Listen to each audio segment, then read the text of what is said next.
Money is not the only answer, but it makes a difference. Barack Obama.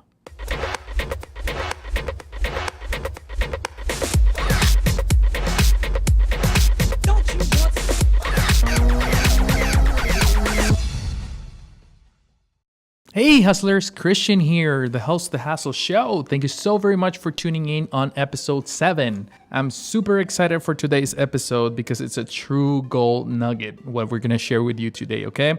So today we have Jacques Hopkins from Piano in 21 Days. This guy is incredibly smart. Jacques has a super inspiring story because he started playing piano since he was a little kid.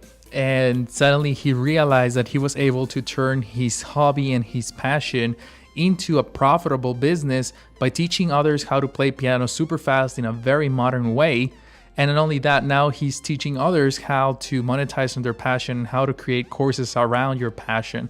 So I'm super excited to share this with you today, as I think you're going to find a lot of inspiration and a lot of courage to what it takes to create a course out of your passion. And that's why I'm super excited to have Jacques today on the show. And remember that every episode show notes can be found at thehustleshow.co. In this case, for today's episode, you will find them at thehustleshow.co/THS7.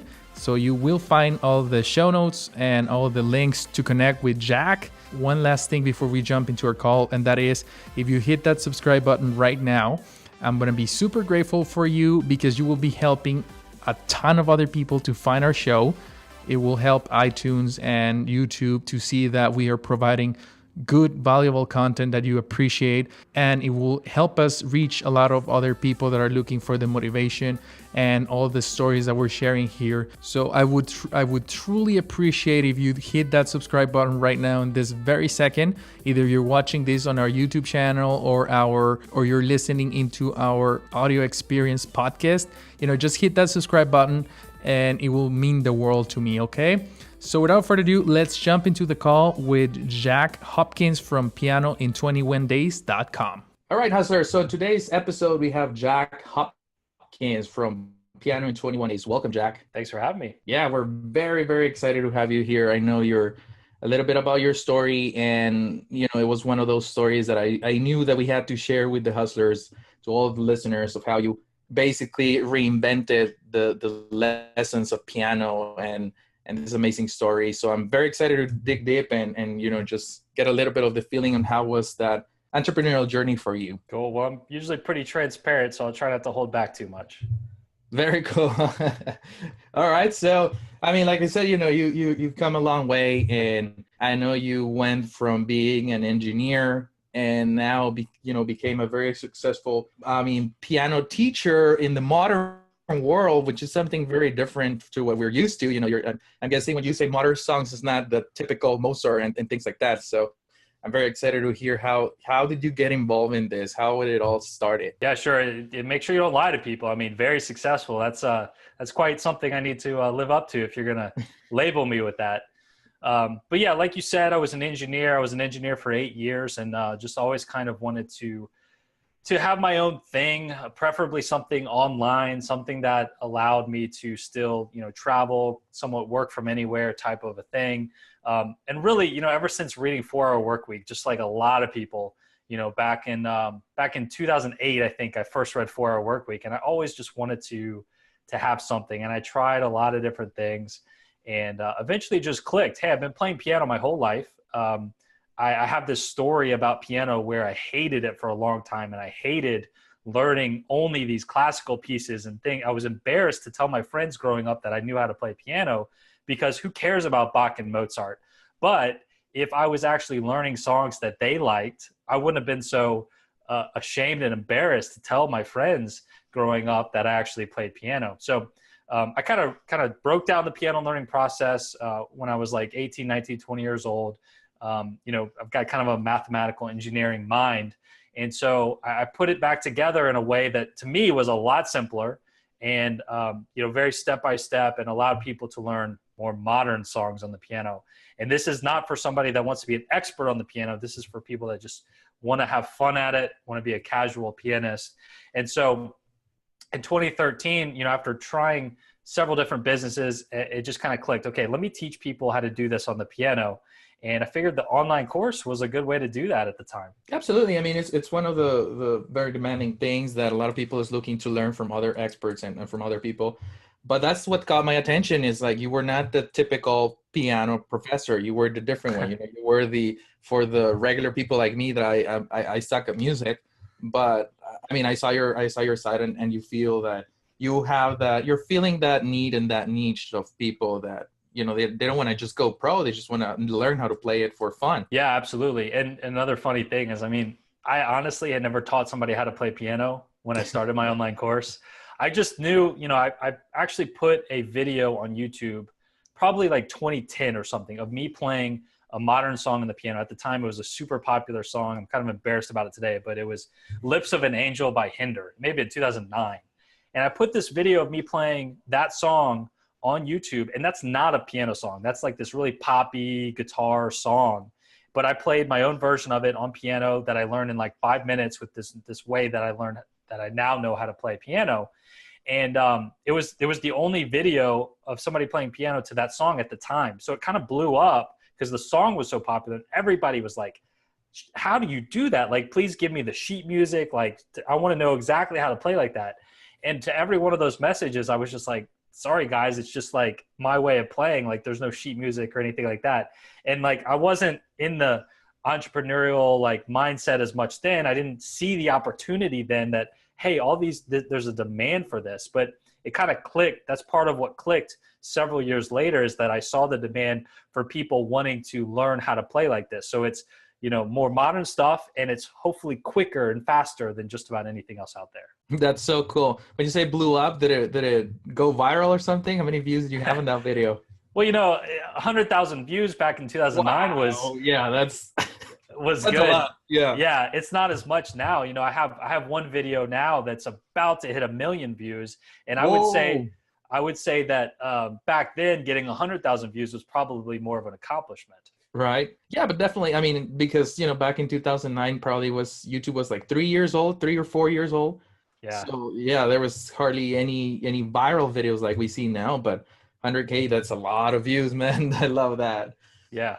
So how did you evolve into seeing the opportunity and turning this hobby or this, you know, you always did it for passion and hobby on the side of whatever you were doing. How did that transition into making it a business? Yeah, sure. So online course is what I was thinking. I've got this thing I want to teach people. I know that online courses is a thing, it's growing, and I didn't really know how I was going to execute it. I got the idea one day, and the very next day I was listening to one of my favorite podcasts at the time. I'm sure you're familiar with Pat Flynn.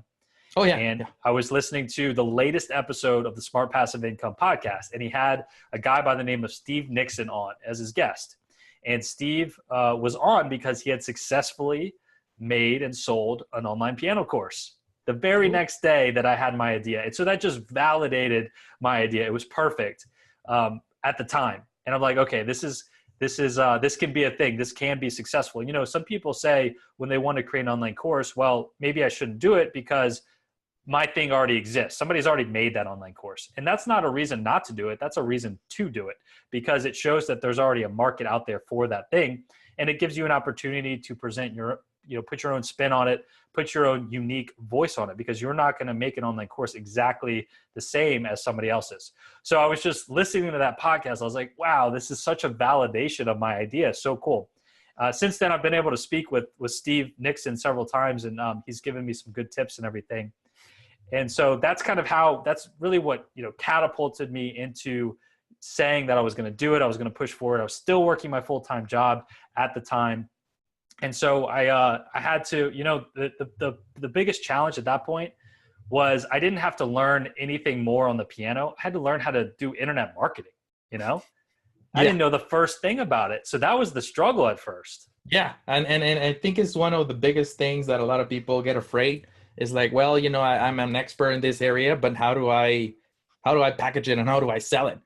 So how did you go out and package it and sell it? And how were you able to figure it out? Well, it wasn't easy. And, you know, that's one of the things that struck me when I was looking over your website. You wanted to talk about not just the successes, but some of the failures and some of the darker sides of this type of stuff. Because one thing I struggled with is like, I was listening to all these podcasts, Smart Passive Income, you know, all these big podcasts, and the guests they would have on, it'd be like, yeah, I created this product, and then, you know, I made it and it was so easy. And then, you know, I launched it, and then like I had to go eat dinner. And when I came back, there was $100,000 in my bank account. And so I expected the same thing from this, you know, just because I felt like all the stories were like not only success stories, but like super success stories, you know. And it wasn't necessarily, you didn't get to hear like all the average stories, you know, the average stories of success. And so it took me, by the time, you know, I got the idea to when I was actually launching something that people could purchase, was about 8 months.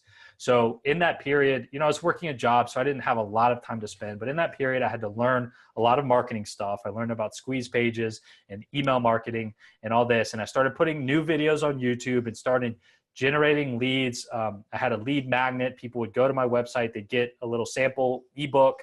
I'd get their email address, so that by the time I launched 8 months later, I had, I don't even remember, 100, 200 people maybe that I could send an email to letting them know it was ready. And so, of course, when that happened, I was ready to just, you know, open my bank account and let it in. And that didn't happen, you know. I think my first sale maybe happened 24 hours after I launched. And don't get me wrong, getting that first sale was like one of the coolest feelings. But at the same time, I hadn't made it. You know, I was looking forward to like quitting my job. And that certainly didn't happen after the first time I launched my product. Yeah, you got it right there. I mean, the purpose of the show, it's exactly that. And you know, we're going to launch, like I said, we're going to launch, or you'll be able to hear the story behind the show. But basically, that's how I came up with it, because I started different businesses, but they're not overnight. And I see that I'm the only one struggle. Is like everybody has their own 3-step system to success. And in 30 days, you're a millionaire. But, you know, it's taking me years. So it's like, what the hell? Am I doing something wrong? So that's how we came up with the show. And, you know, I wanted to share your story as well, because I figure, you know, as soon as I read that you were a full-time employee and you transition into business, it's like, yeah, there's a story there. There's a story. There was some hustle. There was some struggles there to transition from one to the other. So during those 8 months that it took you to launch, did you doubt yourself? Did you doubt that you could actually make a buck out of this, that you could turn your passion into money? Yeah, of course. I mean, the first thing I worked on was I was writing a book, right? I was writing like an ebook with this curriculum in it. And this is just like the way that I figured out how to play. That was a lot more fun and efficient, but I'd never written it down. I had never taught it to anybody else. So for the first time, I had to put it down on paper. And my thought was that I would do that first, and then I would start recording it as like a video course. Well, I hate writing. So for the first step to write a book, wow, that was a big, big barrier. And like, I just, I would get home from work and I would be drained from the work day. And then I'd have to write, which is one of my least favorite things. And so I put it off. You know, I questioned whether it was the right thing to do. Maybe I should just start filming videos, but then I didn't have a go by or a template to film my videos with. Plus I had never done videos either, you know, except for those couple of videos on the old YouTube channel I had back in 2009 with Lips of an Angel and a couple other things. But that was just me playing on the piano. That wasn't me talking into the camera, you know, as if I'm teaching somebody, you know. And so there was a lot of barriers for sure. And that's why something that shouldn't have taken 8 months did take 8 months. Yes. Yeah, exactly. And that's another thing. I mean, launching something is not as easy as they make it look like. You know, it's really not a 3-step thing. It's definitely not, especially when you master your craft in one area, but you're not an expert in marketing. Well, you're going to figure it out first before you are able to launch, which was your case. But I love that you went out and you started learning what you had to learn. And I mean, even though that sale didn't come until 24 hours, I bet, explain to us a little bit, how was that feeling? First of all, how did you hear that the sale was done? Yeah, sure. So what I did was I first launched with just my full ebook. So what I did was I took the first few days of my course. I wrote those initially, and that was my lead magnet, right? People could opt in and get like the first few days in an ebook. And that was my lead magnet. And then it took several more months to kind of finish that book. And once that book was finished, I figured I would launch that, and then I could work on my video course and launch that later. So it was my ebook that I launched first. It was $20-something. And so I launched. I didn't get any sales at first, but the next morning I didn't have any kids at the time, but I was married. And so I went to go to Starbucks to get some coffee for my wife. I was getting to go and go home. So I was waiting in line at Starbucks, and I just got like a notification on my phone, like that I made my first sale. It was like $23.50 or something like that. And like I started doing a little ditty in the Starbucks line. It was, so while I was disappointed at the lack of success of my first launch, I was super excited about the success of my launch. It was the first time I made money online. It was just such a breaking point in my life, such a cool feeling. I love that, man. That's definitely, I mean, you were not asleep as the typical phrase says, but you were at Starbucks making money. So it sounds to me that you figure it out. Yeah, totally. And then it's just, a $23 sale today is like nothing, right? It's nothing. I don't even notice a $23 sale today, but it just meant so much to me in that moment back then.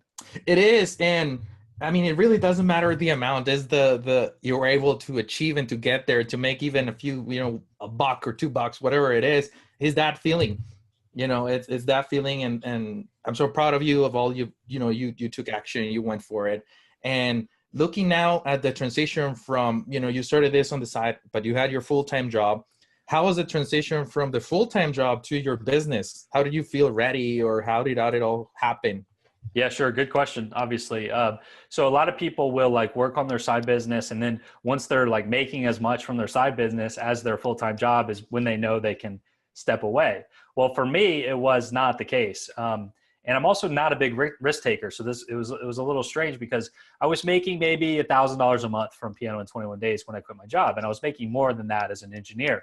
And that was not enough to provide for my family. When I did quit my job, my daughter was 6 months old. So I had my wife, had my daughter. And so it wasn't an easy decision, but it was something I always wanted to do. I didn't hate my job, but I knew that I wanted more. I wanted to run my own business. I don't want to run like a corporation. I want to run, like a solopreneur type business like I'm doing now. And so I try to put the other pieces in place in my life to allow us to be able to do that. So what I mean is we paid off our mortgage. All right. We had a big savings account. My wife was also an engineer. We did a lot of saving before we had our first kid. And once our first kid was born, she stayed home, right? She hasn't gone back to work. And so at the time we had a lot of good things going on in our life in terms of not having a mortgage, having a savings account, but the income, like we needed to still bring in income. So we made a decision as a family that I would step away and I would focus on my business, focus on Piano in 21 Days. And we said, okay, we basically have enough savings for a year to try to make this work. And so we put in the pieces, the things that we needed to in place to be able to make this move. Even though we're not big risk takers, we knew that we could try to make it work. Worst case scenario, it bombed and failed. I never would make more than $1,000 a month from this, and I'd have to go back to work. And we were okay with that being a worst case scenario. Best case scenario, this thing grows, it's successful, it's able to support our family, and I'm living the life that I want to live, Yeah, I love that. And it sounds, I don't know if you're familiar with this phrase, but this is what it sounds like. It sounds like you wanted to play to win rather than play not to lose. Have you heard that before? Well, sure. Yeah, I'm a big sports fan. So oh, there you go. Yeah. So I mean, for me, that's exactly what you did, and I love that. I'm happy that you took that leap of faith. And I know it's not easy. It's definitely nerve-wracking because I mean, thank God you had your big savings account, which a lot of people can't, don't have the ability, and they just have to make the flip pretty fast. But even so, I mean, you stop basically your income from one day to another, and was there any stress, any type of emotion going on with that on your side? Yeah, an unbelievable amount of stress. Absolutely. I mean, for the first time, I had 8 hours a day to work on my own thing. And I got to make all the decisions on any particular day. I could decide exactly what I wanted to do. And that was fantastic. That was the good part about it. But you got to be making money. I mean, I needed to grow my business, and I saw a path I had already established this business, Piano in 21 Days. I had the path, and I wanted to see if I could grow it into something that could be the sole provider for our family income wise. So, I started 2013-ish. It was December 31st, 2015 when I quit my job. All right. So it's been about a year and a half now, and I'm still doing it. So the story ends out well. So, but the thing is, like, not making enough money to support your family in a month is stressful. It's very stressful, especially having a little baby, and a wife who's not working. It's very stressful, but it's also very motivating to keep plugging away at it and trying to make it work.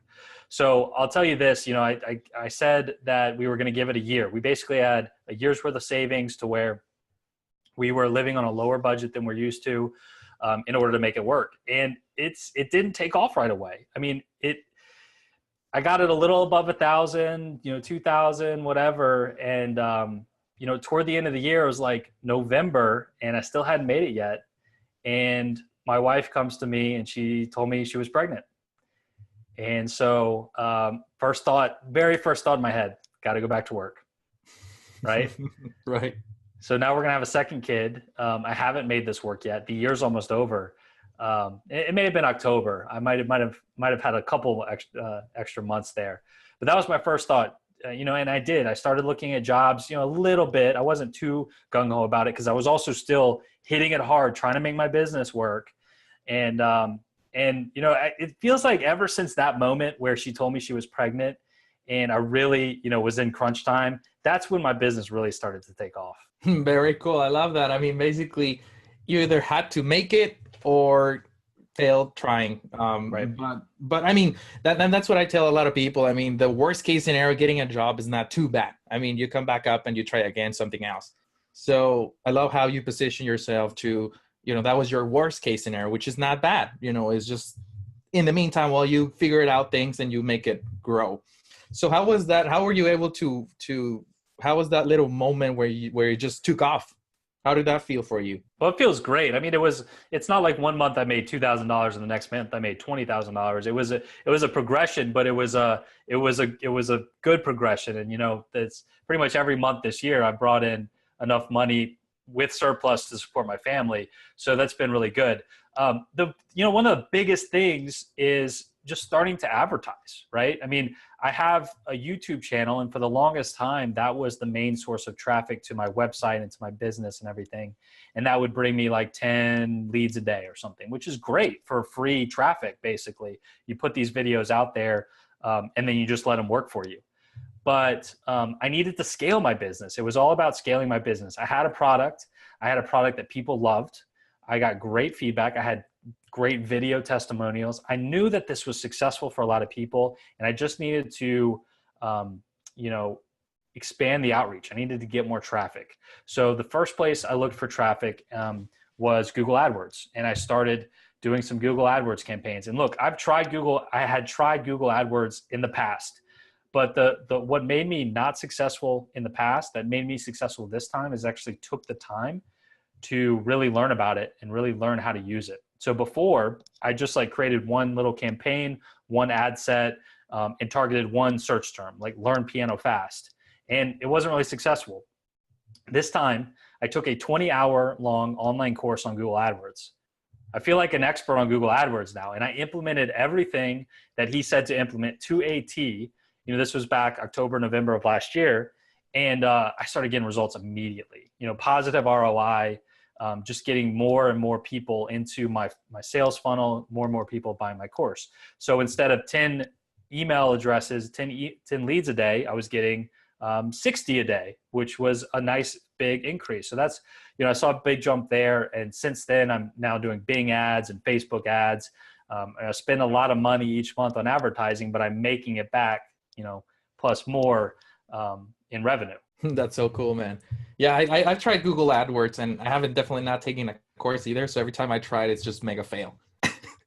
Yeah, it's a science on its own. It's just like Facebook ads, but you really need to know what you're doing. Otherwise, you're just burning the money. So it looks like you've come a long way, and you had some struggles. Took some time, but looks like you figured it out, and you're on the right path to something huge. I know you are about to hit it big, but what do you think is your secret to success to all the hustlers that are listening to us right now? Oh, that's a tough question, huh? One of the things that I think makes me unique, and one of the things I try to tell people is just because we're in this internet craze and we're online and we're automated and we've got passive income, that doesn't mean you can't still be genuine. You can't be real. You can't let people know that you're a real person on the other end of all this stuff. So I've got a lot of automation happening in my business, a lot.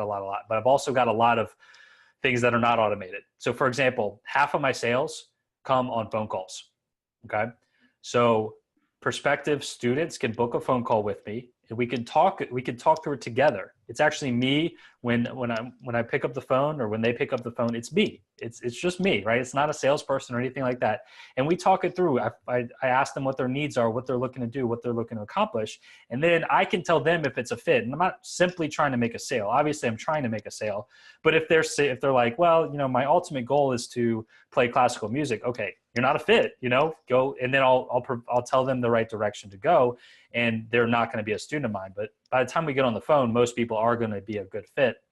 And so that's, making about half my sales on the phone is not normal, I don't think, for selling an online course. So just not being afraid to do things that maybe aren't so scalable. People get into this and they want to make millions and millions of dollars and just all automated, this and that. But, I'm passionate about this business, and I'm passionate about making, my students successful on the piano. And I want to have a personal touch on that. Very cool. That's actually a very interesting way to differentiate yourself. I've never heard of anybody selling courses and getting on the phone with people. So that's very unique. I'm glad you brought that up, and I'm guessing that worked out for you. I mean, because it is definitely something that differentiated you from any other course out there, honestly, because everybody relies on email and relies on, send an email to the support email, and then an automatic responder is going to try to figure it out before you talk to us, right? Yeah, absolutely. And that's another kind of thing I implemented in my business toward the end of last year that really, moved the needle, is these phone calls. So I've been doing these phone calls for a while, and I've at this point done hundreds of phone calls. I've done 3 phone calls so far today. So it's a fun part of my day. And that's the other thing. Like, now I'm working from home, I'm by myself. And so I don't have a lot of interaction with other people other than my wife and daughter, and we'll have another kid here pretty soon. And by doing these phone calls, I get to talk to people all over the world on a daily basis. I had three phone calls so far today. 2 of them were in England, 1 person in the United States. I'm talking to people all over the world. It's a good way to break up the day and actually have some interaction with people as well. And it's definitely a good thing. It's like, I'm always positive and I try to stay active and things like that. But every time, now that I started the show, now every time that I talk to somebody, I hang up the call and I'm just so pumped that I just want to continue hitting it hard, because I get so pumped, I get so motivated from all these stories that I'm hearing. And, just like yours, you're getting me pumped right now. I'm going to hang up and I'm probably going to keep on going. So thanks for sharing all those things, man. Sure, absolutely. All right, so we're going to move a little bit from your story now to what I like to call the hassle round, where I basically throw a word at you and we're going to see what pops into your mind. The first word, only one word can be, you have to give me only one word of what comes to mind. Okay. Sounds like that? I'm nervous. You put me on the spot. I'm not good on the spot, but I'll do my best. Nah, it's all good. It's pretty easy. They're just words that you're going to be pretty comfortable and pretty used to them. All right. So are we ready? Sure. Hustle. Necessary. Work. Just one word? Just one word. Fun. Employee. Man, one word is tough. It is. Can I elaborate on my one word? Yeah, go ahead. Employee good, because there's a lot of people out there that want to just be employees. And so if you're not, I wasn't one of those. I wanted to be my own. I wanted to be my own boss, run my own thing. And now I've got like 8 people that work for me on a part-time basis, but those people are so essential to my business and they don't want to run their own business. They want to work for somebody. And so when I was trying to do everything on my own, it was a lot more difficult. And now I'm in a position financially where I can outsource a lot of things. And I'm so thankful for all these people. Sorry, that wasn't just one word. It's all good. I like that answer. I think it's very important to keep that in mind. Either you have it or you don't have it, Yep. All right. So next one, boss. I've been watching a lot of The Office, which it just makes me think of Michael Scott. Boss. Bad. Definitely. Rules.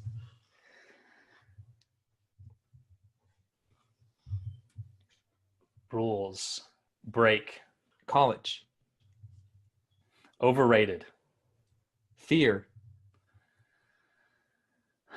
Motivating. Weakness. Avoid. Strength. Use. Motivation. Need. And last but not least, books. Important. All right, man. You did great there. Very cool. That's the hardest thing I'm going to do all day for sure. Hey, you got it made when you know that a hustle round is the hardest thing in your day. That's true. Kudos. All right. So just before we leave our call, and to all the hustlers that are hearing this in our audio experience podcast or watching this on our YouTube channel, can you tell them a little bit, a little motivational hustle quote to keep them motivated, to keep them push, either they're still or they're 9 to 5 working and trying to make that leap of faith, or they're barely starting and they're struggling, they're not seeing that overnight success like you and I went through. What would you say to them? Yeah, sure. I can give you one of my favorite quotes, and this is something I tell my prospective students all the time. One of my favorite quotes is, "The best time to plant a tree is 20 years ago, but the second best time is right now." And so I get on the phone with these people. They're like maybe 60 years old. My students actually skew older, and they're like, I just wish I would have done it when I was younger, because they say it's easier to learn then and this and that. And so I break out that quote because that's just an excuse not to get started right now. So if you're thinking that it's just too late for you and you really wish you would have gotten started sooner, well, there's nothing you can do about it. And that should motivate you to just start right now. I love that, man. Well, thank you so much for all the time. And just, before we leave here, how can people connect with you? How can they follow what you're doing and, what you're working on? Yeah, absolutely. If you go to pianoin21days.com, you'll find my website. You can opt in for an ebook. And if you do that, you're going to start getting some emails from me, and they're going to be automated. But if you reply to them, I will get them, and a real person, me, will respond to them. And then I'm also, a few months ago, I started a new venture where I'm just showing people how to take whatever hobby they have and turn it into online courses. And so I've got some stuff on my website there, theonlinecourseguy.com. There's a podcast associated with that as well. We've got 12 episodes to date too. So pianoin21days.com, theonlinecourseguy.com, and that's me. Sweet. And I'll make sure I link to those two in the show notes at thehustleshow.co/THS7. All right.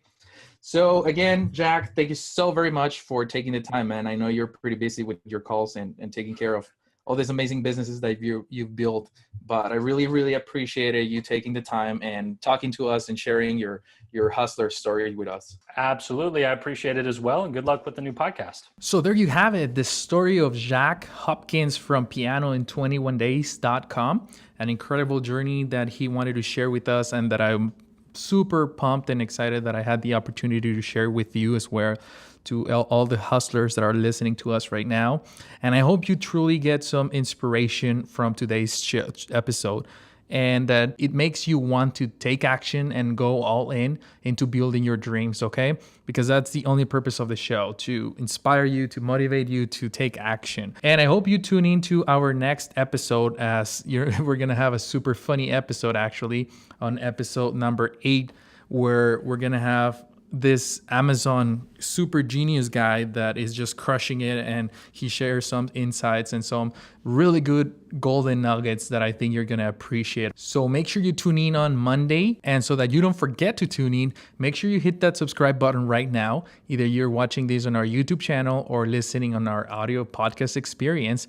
Just hit that subscribe button, and as soon as we release it on Monday, you will get notified either on your podcast app or on your YouTube app. So just hit that subscribe button and keep hustling.